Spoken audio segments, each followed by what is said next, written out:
We are going to try the real authentic food in Morocco. Bismillah.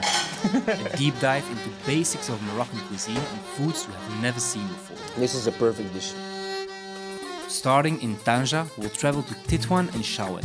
Along the way we get scammed, end up in a millionaire's mansion and venture deep into the mountains in search for a goat. This is more than just food. It's culture, tradition and adventure on a plate. Hurra. To start our north of Morocco food show, we're gonna have a dish that we also started with in our first ever episode. Bisarra. Or as they say in Amazigh, Tamarak, and therefore we go to the area Casa Barata, which translates to Barato, cheap. cheap house. You can buy anything there. And where there's working people, There's food. exactly. Yalla. In a small local restaurant we will taste 3 classics that are cornerstones of the Moroccan soups. It's not even on Google and the name is only written in Arabic. Translated, it's the little restaurant. Shukran bzaf. Here we have them, the trio. We have the OG Bisara, lubia, stewed beans, I think they're white beans, and lades, lentils. Lades lebes. To season, cumin, some chili powder to give it some heat. Wow. Super combo. Bismillah. I'll start with the Bisara.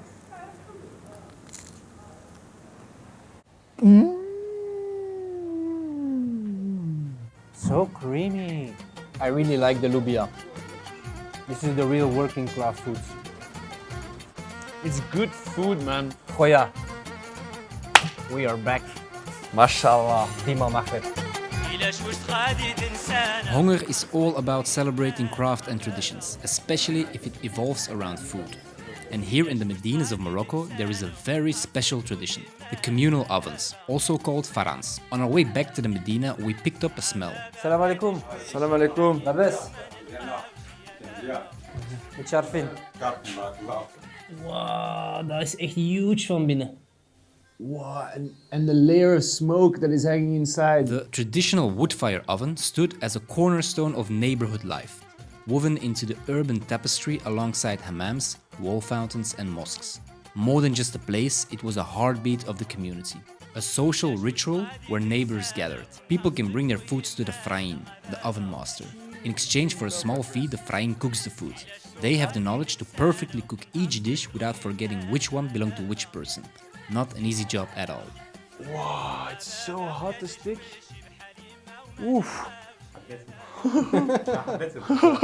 Up close to one of the public ovens, the Farrans. The lovely guy who was working here showed us all around. It's huge inside. It's all pure wood fire with the Quran recitation in the background. It's truly a unique vibe. Mashallah. There is a very famous street food dish that is always cooked in Farrans, but that's for later. For now, we go back to the Medina. Tanger sits at a unique crossroad where 2 oceans meet, the Atlantic and the Mediterranean. This unique confluence shapes not only the city's history, but also its cuisine, making Tanger one of Morocco's seafood capitals. The city's fish market is the heartbeat of this connection. Amid the chaos, skilled vendors work quickly, peeling shrimp and handling fish like sardines and anchovy, to larger treasures like yellowfin tuna and even shark. Wow. Parce que c'est toi, mon ami. 3 kilos. The vibe here is amazing. The fishmongers are super proud of all the diversity that the sea and Mother Nature brings them. It's the perfect place to witness the authentic vibe of the city. And besides the classical fish dishes, Tanger's take on fish goes beyond the usual. We're going to have a special fish dish that I've never eaten before. It's a fish roe tagine. So the ovarium of the fish eggs in a tagine. And we're going to eat it at this pot. So basically, it's caviar tagine. Caviar tagine. Moroccan way. Salam alaikum. Salam alaikum. Labes. This small place sits just outside the fish market. The working people come here to get their lunch. They serve simple cuisine with the freshest produce of the market. Wow, juice. Wow, check de andere.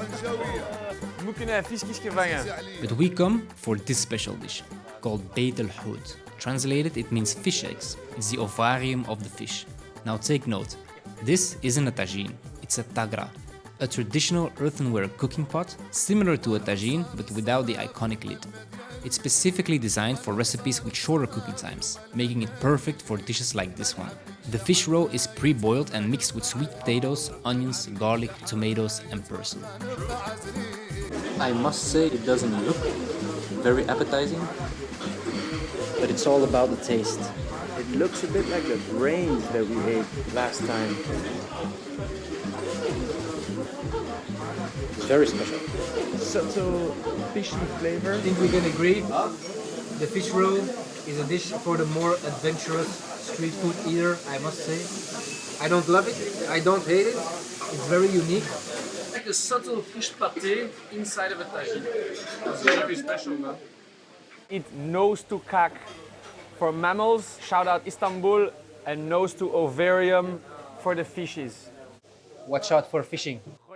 Arno liked it, I did not. So let's move on. When walking through the fish market, we spotted big sharks laying on the ground. We don't quite know if it's because of bycatch or if they really fish for it. We heard that some restaurants in the Medina do serve shark meat. Now we found a place where they have it on the menu.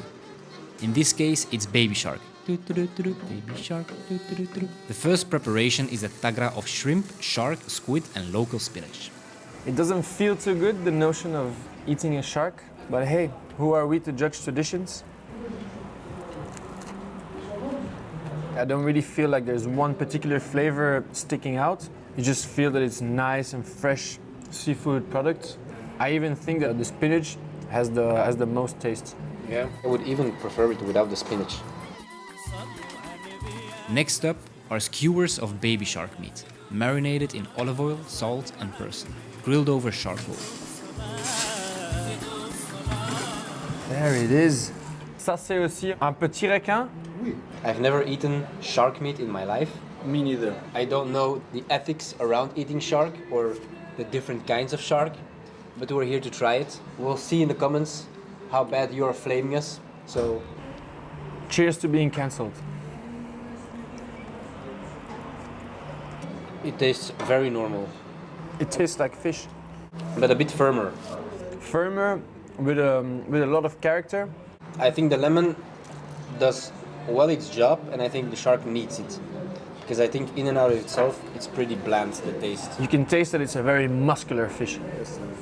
Like this, it's really, really nice. Baby shark skewers, not bad. Better than a fish roe, that's for sure.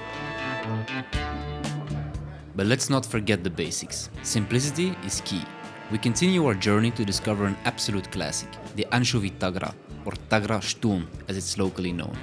We sit down for a glass of mint tea while the chef gets cooking. Interesting that the tea is served in a glass and not in like a pot cup like we're used to, which regulates the heat a little bit better than glass in my opinion. Cup, Yeah, two girls. 1 glass of tea. This is a royal glass. This is a royalty.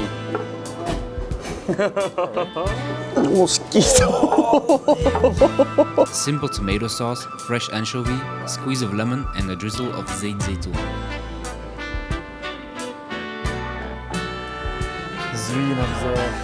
It smells fantastic. Our third fish dish in the city of Tanger. A classic one. Coastal city, known for its fish dish. Ansjovis. I've only eaten this raw, like an aperitivo up until now. Very curious what this will be in a warm tagine.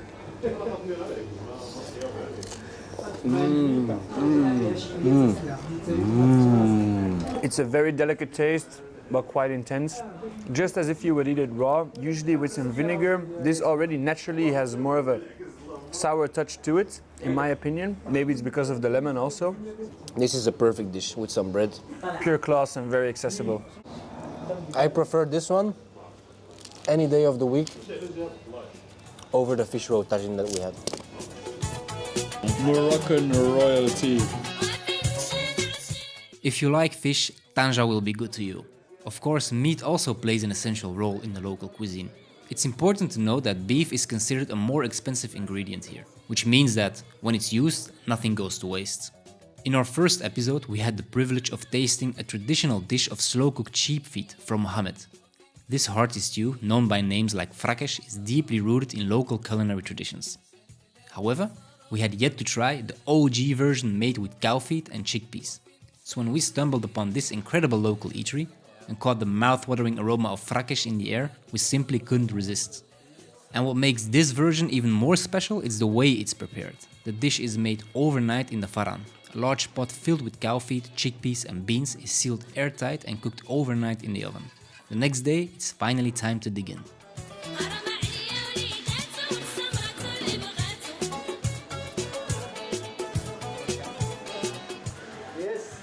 Break at the bread. You can see the gelatin inside the sauce It's true, it dances a little bit. because of the collagen.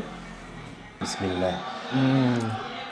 Oh, it's so soft. This is authentic flavors that go back centuries and centuries. All night long in the Farran. Ferran Torres. And this is actually really tasty. I would love a bowl of white rice next to this. Could go very well with the sauce. I usually am not a big fan of beans. We've had them before, we've had them in Brazil, all around the world. It's a classic dish, but I can tell you, this is the best bean dish I've ever had. People from Morocco, please keep honoring the Ferrans. It's such a beautiful thing for the community. Even visitors, tourists, go visit them, pay them a little something, because this tradition needs to keep going on. This is the cornerstone of the gastronomy that we've visited so far. Afro gastronomy. Frakesh for life. Later in this episode you will see that our quest in search of meat dishes will lead us to amazing places in the Jebala Mountains. We will take a break to prepare ourselves for a street food night out in the streets of Tanger. Iconic sellers with iconic dishes. Our first stop tonight is a dish we tried in Marrakech in our first episode, but this time you'll quickly see why we're so excited to try it here. Shout out to Tanger Coast Customs. Escargots de Tanger is not an ordinary snail stall. It's like a pimped out Mercedes, transformed into an escargot street food truck where you can enjoy live football while savoring your snails. Known by many names, escargot, babouche, cholal, this dish is all about tender snails served in a richly flavored broth. And that broth is packed with an incredible blend of herbs and spices. Bismillah. Wow. Soup all day, every day. I think the owner once participated in Pimp My Ride and told Exhibit, I like snails. And this is what they gave him. Apparently he's got 5 of these cars all over Tanger. Check him out. Couscous Scam. Thank you, Exhibit, for pimping my ride. From an iconic food truck to an iconic street food seller in the Medina of Tanger, Ayoub roams the street with his food cart. His mother is the chef that bakes delicious treats like briwat. Ayoub goes on to sell them. Oh, you are famous, okay. Welcome, Menemano, Vale, thank you, Morocco. Bismillah. Mashallah, bismillah. Very sweet. A lot of almonds. Very sweet. And this one? Briwat. Briwat dialgej. Chicken, right? Yeah, briwat with chicken. So it's pastry. The street food sellers are coming from left and right. Millefeuille. This is French, not Moroccan. This is French. When you cross him in the streets, make sure you try À la snacks. prochaine. We need some sweetness. After all, we're in Morocco. Is your life not sweet enough? No. The last sweet treat of the night. Iconic street food stall Nougat de Tanger, sitting here since 1952. Nougat typically consists of sugar, honey, egg whites and roasted nuts. Thank you. Bismillah. It's not too sweet. It's not so sweet. Not so sweet at all. These nuts are great. It's really good. My fan. Last time I tried it, I think I was 10 years old. I didn't like it. I remember it this way. Now I love it. It is echt correct for diabetes. Look at it shine. This has to be healthy. 1 in 10 dentists advise to eat nougat. This is not nougat bollen. This is nougat rocks. Because nougat rocks. Fuck yeah. Today we leave Tanger for Tetouan, but before we go, there's still some delicious food to explore. As I mentioned at the start of the show, there is a famous street food dish that's always cooked in a farran. Finding the exact locations of these farrans isn't easy, they're not listed online, so we rely on the locals to guide us. Would you like to experience the same trip as us? We made a travel guide with all informations like all the farran locations, tips and tricks to have an amazing food trip in Morocco. You can find it in the link in the description. A friendly man introduces us to Abdullah, a true legend of the farrans in Tanger's Medina. Abdullah, as kind as he is tall, welcomes us with open arms and proudly shows us his oven. The dish I've been talking about is Kalinté, also known as caliente, calentica or carantica as they say in Algeria. This simple yet beloved dish can be found all the way from Tanger to Algeria. Kalinté is a straightforward yet delicious creation made with chickpea flour, water, olive oil and eggs, baked into a golden custard-like consistency. This might just be one of the coolest professions ever. Fire master, cooking fresh, smoking your pipe relaxed, and having an epic stick as a working tool. This might just be the dream. Saharaha.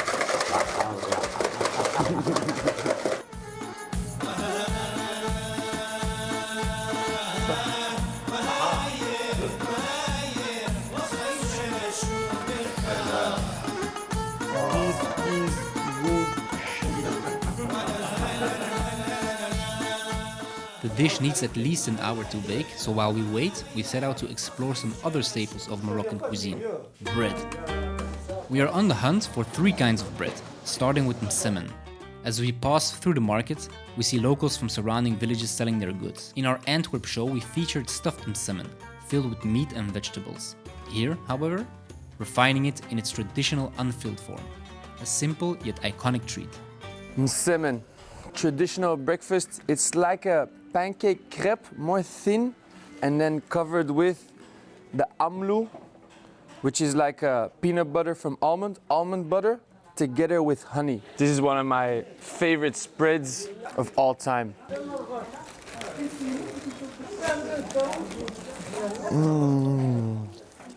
Dripping. And mine is all natural, honey. If you wake up with a cough, smear the throat with a honey Msemen. Whoa, that's fucking good.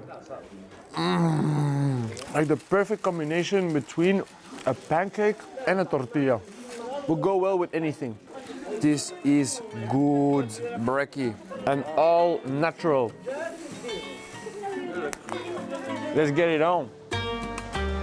The market shows what the Jbala region is all about. There's a small stall run by 2 women who specialize in making Harcha, the second bread on our wish list. This spongy semolina-based bread is a must-try, and naturally we couldn't resist sampling it ourselves. Breakfast number 2 with Harcha, Indeed. with fromage.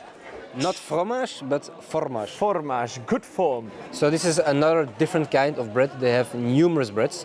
We took la vache qui rit, it's a real classic, and we asked for a little honey for some sweetness. La vache qui rit, Harcha, honey.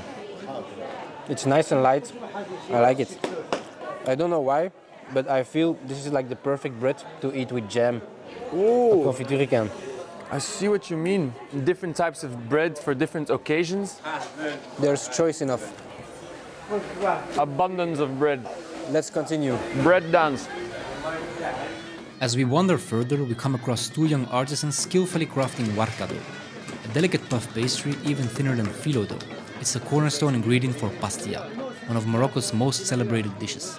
Watching the intricate process of making warka is captivating, a true art form requiring remarkable skill. Later in this show, we'll embark on a mission to find the very best pastilla. Stay tuned to see where that quest leads us. So the last one in our bread chapter of Tanger is the Bagrhir. It's like a pancake with small holes, and they also serve it with amlou, honey or Nutella. I'm gonna go for the honey again. واحد بخرير ديال الجبن وواحد بخرير ديال اللحسن. Oh, super spongy. Fluffy. Yeah. Very fluffy. I think out of all the ones that we tasted, this texture is my favorite. I prefer it over the Msemen. I think the Msemen is a little bit too chewy for breakfast. What I love about the Msemen is that you got the crunchy parts in it as well. Yeah. And this is only fluffy. I'm for the fluff, I go for the crunch. Our bread side quest took us about an hour. Just on time, we get the call from Abdullah that the Kalinté is ready. Fresh.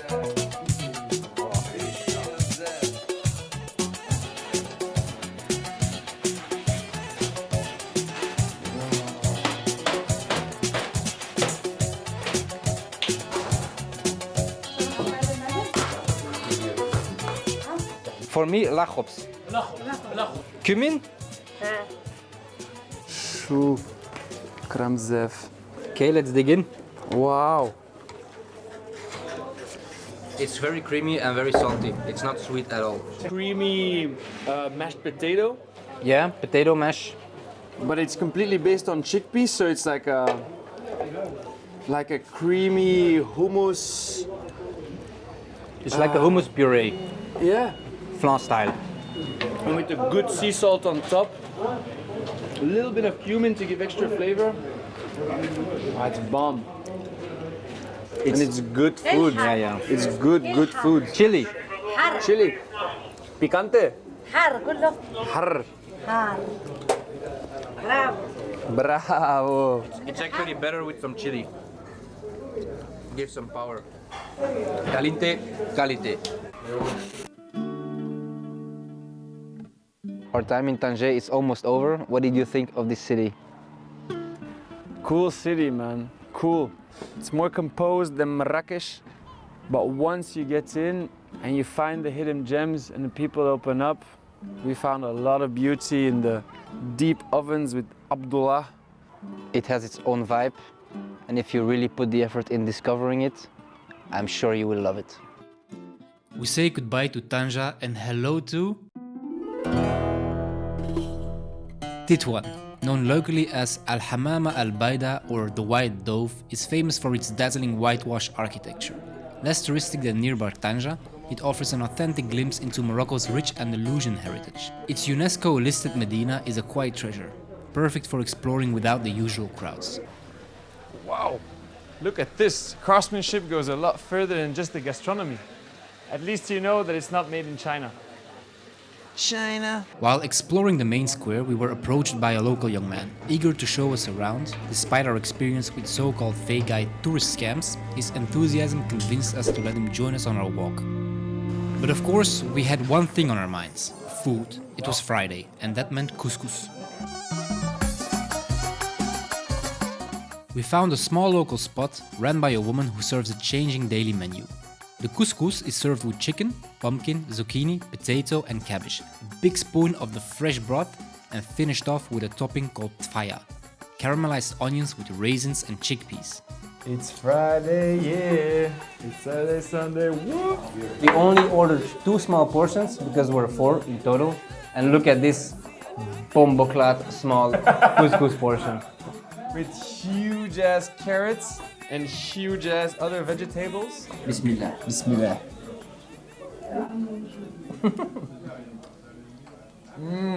Super tasty. It's not dry at all. Bad couscous can be pretty dry. This one is not.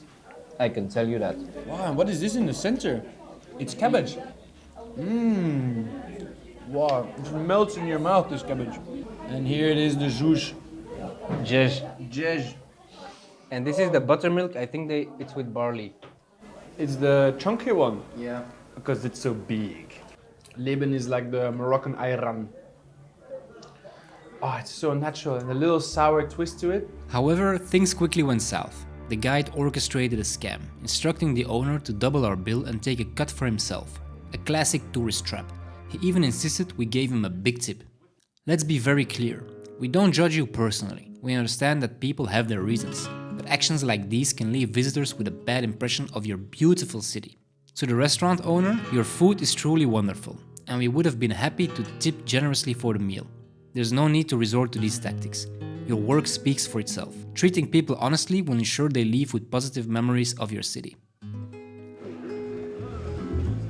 The next morning we started fresh at Café Amal, a breakfast and brunch spot just outside the Medina gates.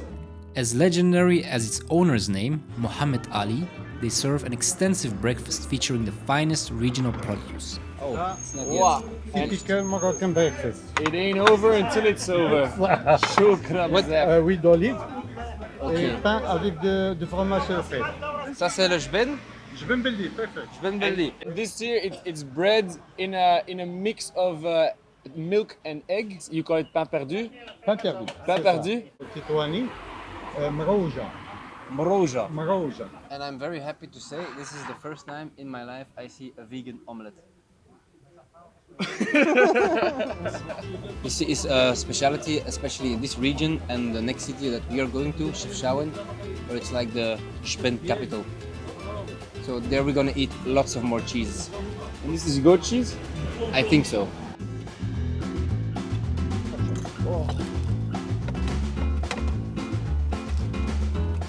Sun is shining, it's positive vibrations.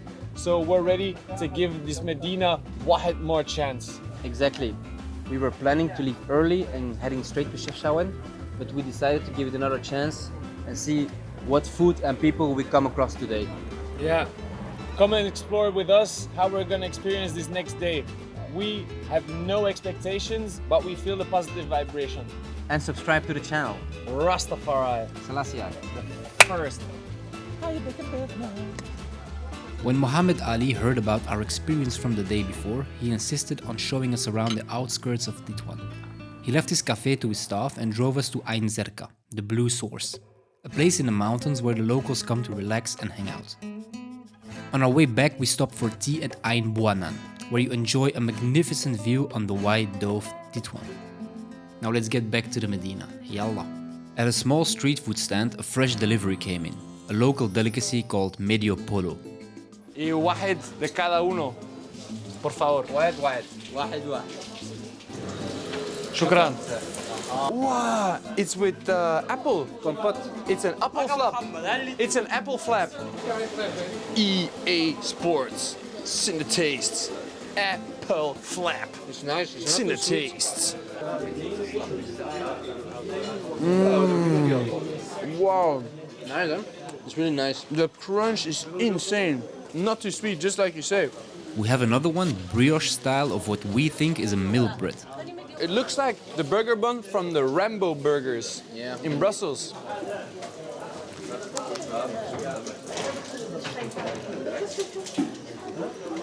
Oh,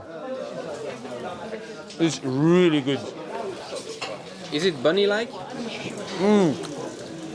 It actually It's is. as fluffy as a bunny rabbit. Please, Moroccan people, start making burgers with kefta on this kind of breads. Wow, the combination of sweet and salty would be insane. Moroccan people in the chat, what is the name of this bread?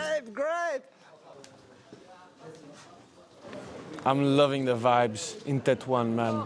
Second day, it's a world of a difference with yesterday. We don't have a plan for tonight, so we will walk around and try everything we see.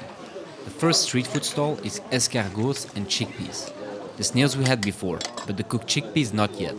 A very simple dish that is very cheap but highly nutritious.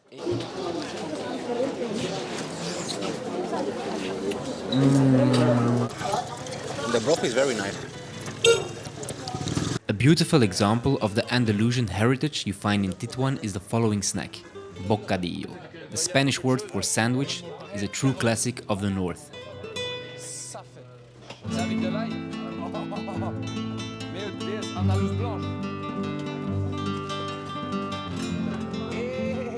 The choice is extensive. Cold cuts, fries, eggs, salads, vegetables, all tailored to your own preference. Bismillah.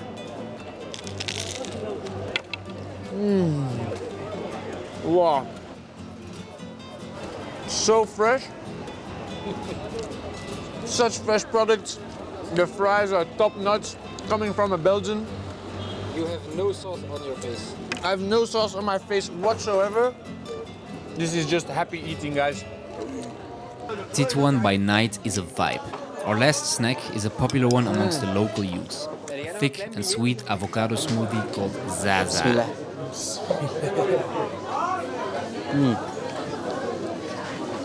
This is really nice. Yeah? It's very light. Okay. It's like a smoothie with fruit. Taste it. I thought it was gonna be like a sugar bomb again, Yeah, no, but not at all. That's a recurring, surprising theme actually. We had a blast today. Tomorrow we leave for Chaouen, but we have one more classic to taste before we go. time for breakfast.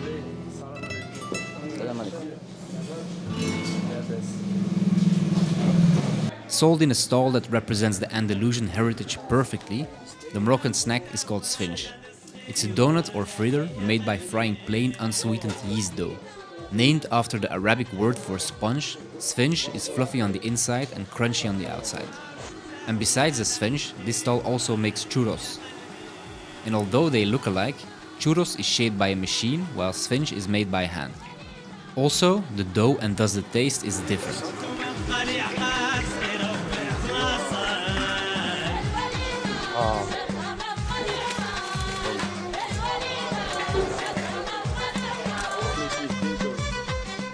Served plain or dipped in sugar, the Sfenj is a very popular choice as a morning snack. For me, with these kinds of foods, the most important thing is that you eat it fresh.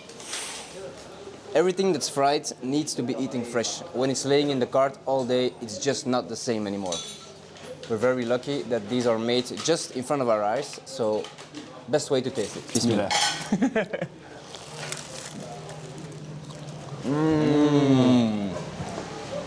This is really nice. It's practically the same texture as our beignets, Belgian beignets, the oliebol. Smartable. Yes, but fluffier. It's more light. Fluffer. More fluffy. This is really, really good. So it begs the question, Sfenj or churros? Ooh, I go for a Sfenj. Me too. Sfenj all day, every day. Tetouan was awesome. Besides the scam, it showed us its raw beauty and its amazing people. The last stop on our food tour in the north is the Blue Pearl Chefchaouen. Founded in 1471 by Moulay Ali ibn Rashid, a descendant of Prophet Muhammad sallallahu alaihi wasallam. Perhaps the most touristic place of the whole north, and you can tell why. The blue painted homes and streets attract thousands of people, eager to take the most Instagrammable photos. But we are here to eat, of course. We did not have a plan, so we went exploring, and we stumbled upon a newly founded restaurant close to Bab el Ain, called Sayyida al Hurra. Named after the daughter of the founder of Chaouen, she was a 16th century queen of Tetouan and a fearless leader who ruled independently. She's considered to be one of the most important female figures of the Islamic West in the modern age. They have a daily changing menu ranging from Frakesh to liver, brains and goat meat. Today they serve beef tagine with prunes and almonds. But unfortunately they did not have any more organ dishes. Something we thought was perfect to end our adventure in the north. Therefore we continued talking with the owner Usama and discussed the option to join him with shopping tomorrow and look for goat meat, brains and liver. Meeting tomorrow morning at 9. Salam alaikum Sama. Lebes. Alhamdulillah. We first head to the weekly market. Outside of the touristic center, where the real deal is happening. You get me, fam.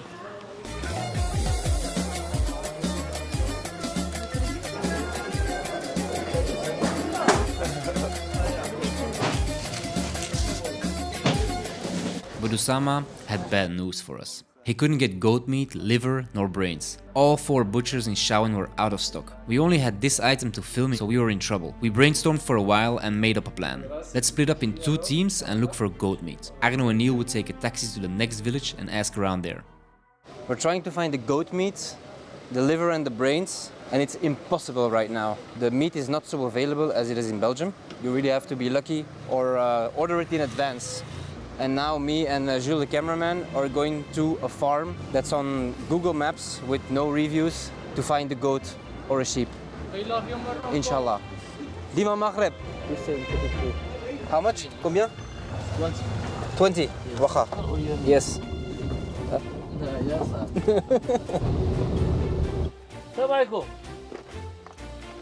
We are getting closer. How much is one goat?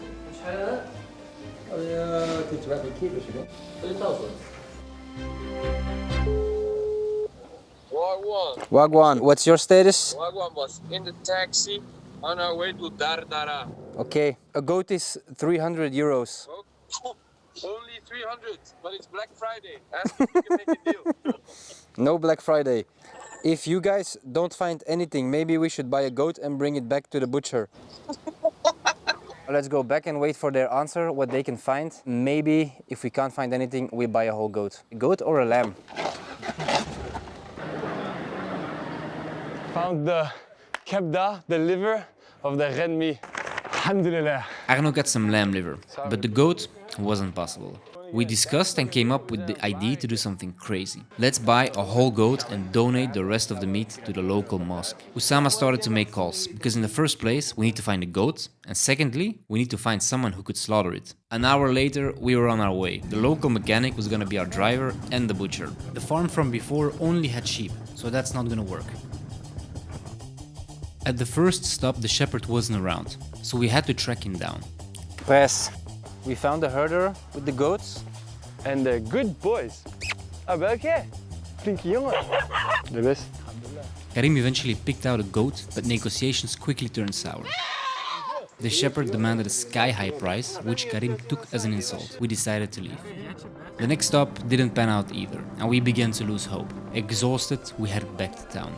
While stopping for water, Karim and Usama went for a short walk, and then, out of nowhere, After a whole day of searching, we finally found the goat. And it's a big boy.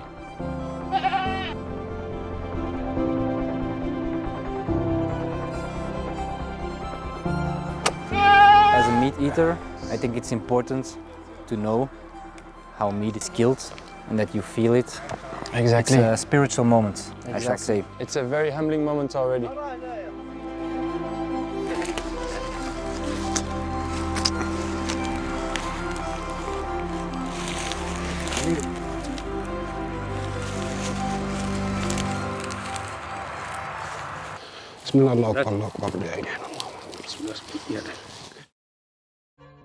the sun is setting quickly. Karim and the farmer start processing the animal. Nothing goes to waste, from the skin to the intestines. An hour later, we're back at the butcher's shop in Chaouen. It's a very hard experience. It's a strong experience. But to all meat eaters out there, it's very much recommended. Our portion of the meat will be generously spiced and slow cooked with onions, and then served with sweet prunes, apricots, and boiled eggs.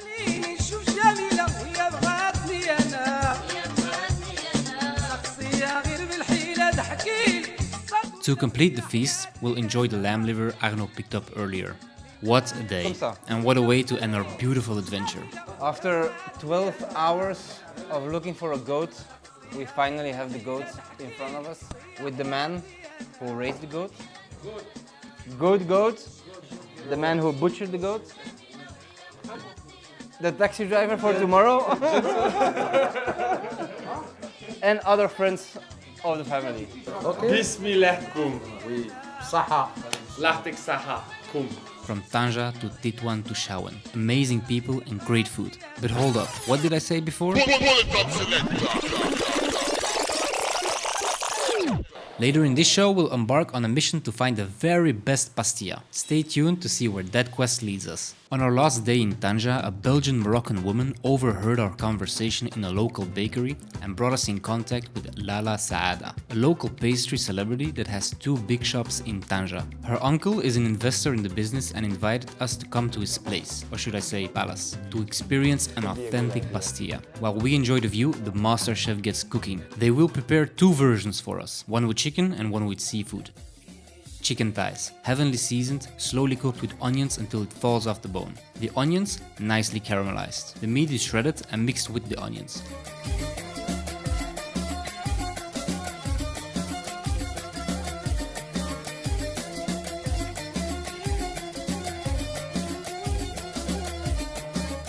Topped with a mixture of almonds and sugar, carefully wrapped up in the super thin Harcha dough.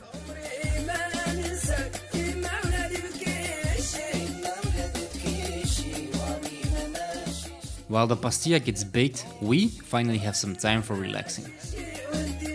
In the meantime, Lala Saada is already prepping the fish pastilla.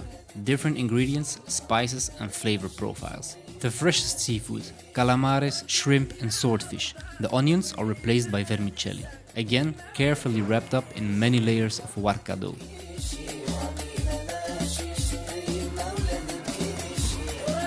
A feast like this needs festive clothing, right? The last decorations are added and we are ready to share an amazing meal with some amazing people.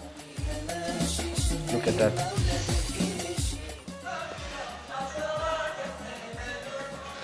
Shukran bzaf. Shukran bzaf.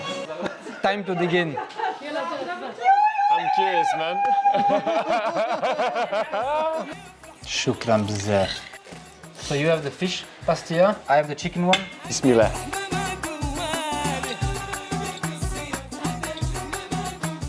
So fishy.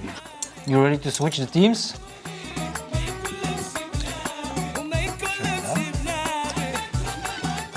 All these layers for the chicken one. Whoa. This one's quite spicy as well. It looks the same, it's the same technique, but it's a completely different dish. Which one do you prefer? The chicken one. The chicken one? But then at the same time, it wouldn't be for every day. I think that the fish one I could eat every day, and the chicken one for the special occasions would still remain my favorite, you know? I understand. I would eat this one for dessert and this one as a main course. Oh, deal. Thank you all for watching. If you liked what we do, please subscribe to our channel. This way we can make many more shows. We have many more street food shows and shows on fine dining. See you next time. Much love.